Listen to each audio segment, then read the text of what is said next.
Hello everyone and welcome back to another video from Crazy Gamer. In this video, I'm going to show you how to create your own group on the Blockman GO game. So let's get started right away. First of all, open up the Blockman GO game on your device, and once you open it up, log into your account if you haven't done so already, using your credentials. After logging in, you will end up within the home page, from which you can start enjoying various different games.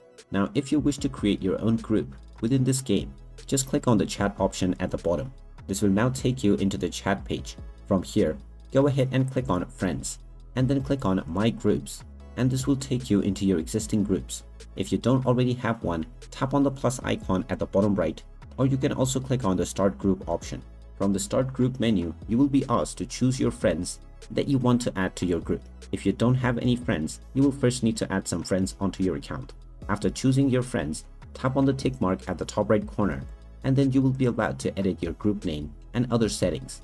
After setting up those and proceeding forward, your group will be set up right away, and this will now appear underneath the My Groups option, and you can now start chatting and enjoying the games with the members of this group right away.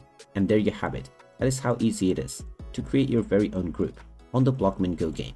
If you find this video helpful, make sure you hit that like button and subscribe to our channel if you haven't done so already. Also ring that notification bell to never miss another update from us. Thank you for watching, and I will see you again in the next video.